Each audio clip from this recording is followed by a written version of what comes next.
Madam ಇವನ್ನ side ಕಳಿಸಿ madam.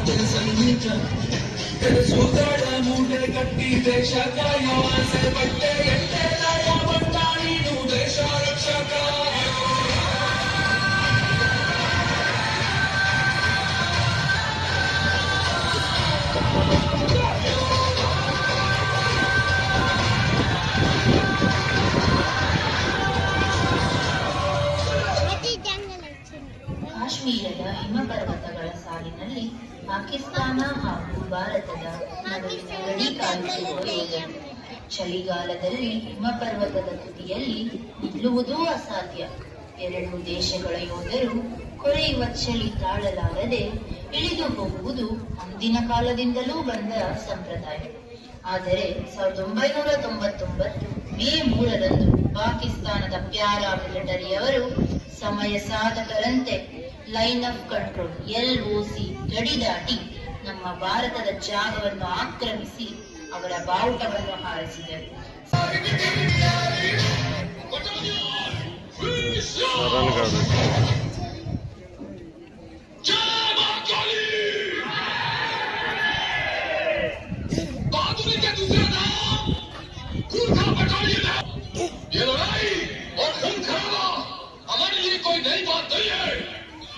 हाल ही में कश्मीर को हमने खून के रंगे देखा।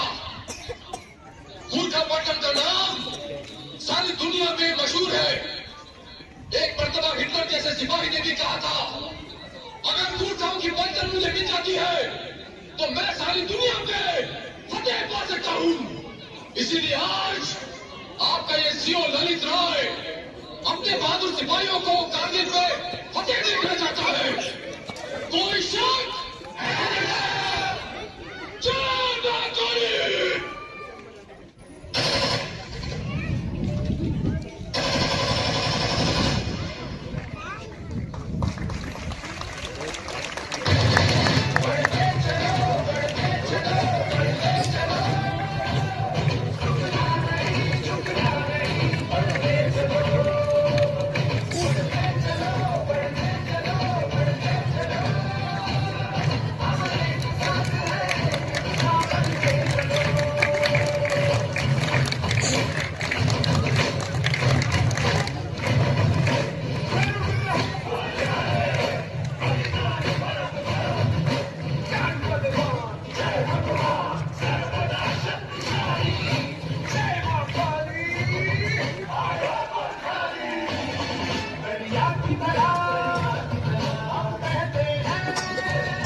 ಭಾರತೀಯ ಸೈನಿಕ ಪಡೆಗಳು ಇಂಚಿಂಚು ಜಾಗವನ್ನು ಬಿಡದೆ ಪಾಕಿಸ್ತಾನಿ ಯೋಧರನ್ನು ಹಿಮ್ಮೆಟ್ಟಿದರು.